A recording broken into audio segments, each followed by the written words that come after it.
The worst films of 2021, decided by me and no one else. And I know it's April, so, shut up. Also, if you see a movie that, is really bad and it's not on this list, it's because I probably didn't see it. I didn't see a lot of movies this year, and I'm pretty happy about that decision. Number 5, Barb and Star Go to Vista Del Mar. I can't even say that Barb and Star Go to Vista Del Mar was a disappointment. I knew it was going to be bad, and I still watched it. What does that tell you about me, huh? Oh, God. It stars Cheetah and not Maya Rudolph as they improvise their way to no one's enjoyment. It feels like an SNL sketch that was crumpled up and thrown out of a window, and then some dumbass producer with a monocle and a top hat picked it up walking by and said, "Let's make this a thing." The Barb and Star shtick ages like milk in a microwave, and it gets under my skin like the rats when the pot is hot.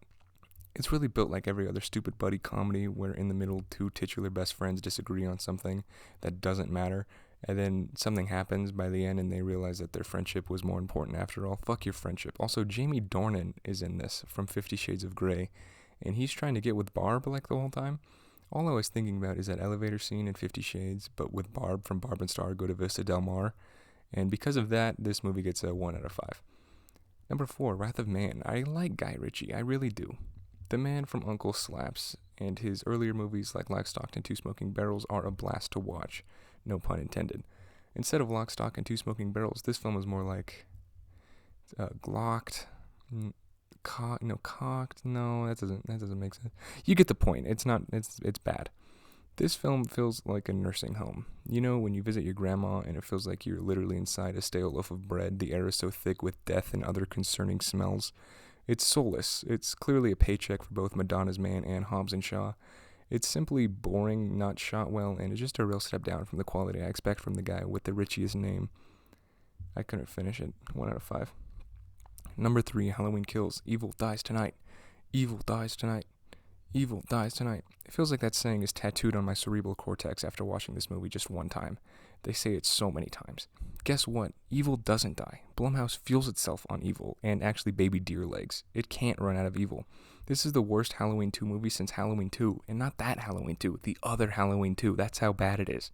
You know it's bad when the best part of the entire movie is when a woman accidentally shoots herself in the face with a desert eagle. The weirdest thing about this movie is that Jim Cummings had a small role in it as a cop. Jim Cummings is an up-and-coming, super talented director/actor who recently made the film Beta Test, which is actually pretty good. But he also made a movie called Thunder Road and The Wolf of Snow Hollow, both of which are very good. Him being in this is like having Kendrick Lamar in Bad Blood by Taylor Swift. Such a waste. 0.5 out of 10. 0.5 out of 5, not 0.5 out of 10. Number 2, Conjuring. The Devil Made Me Do It. The worst horror film of the year, and this was the same year as Halloween Kills, so there's a big fat ghost man who chases around 2 ghost hunters who are now definitely rolling in their graves. It's the worst horror I've seen since La Llorona, and would you look at that. It's never scary. It relies on jump scares. There's no good characters, no good villains, no nothing. I thought there would at least be a court scene. It's about a court case, and there isn't one shot of the characters in a courtroom. It makes me genuinely upset. Mainly because the plot could be so well done if handled correctly. Like, could you imagine if Fincher had a version of this? I mean, I would cream in my pants for that shit.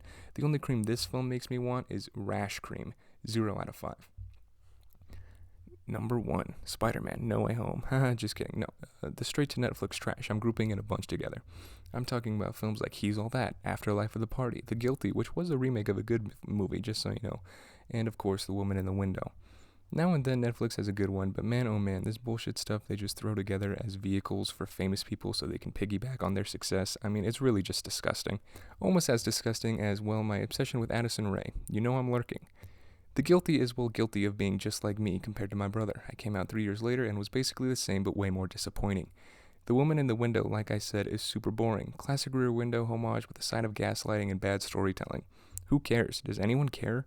Who thought The Woman in the Window was their baby? Didn't feel like anyone wanted it. It was like an orphan dumped onto Netflix with no love. A tragedy, really. They all really make me mad. Netflix, you need to pick it up, man. All of them are 0 out of 5. Honorable mention goes to Willy's Wonderland, which I also didn't finish, but Nick Cage was in it, and so it gets a pass. But it was seriously hard to watch. Much like, well, every other movie on this list, and it had some of the worst effects I think I've ever seen.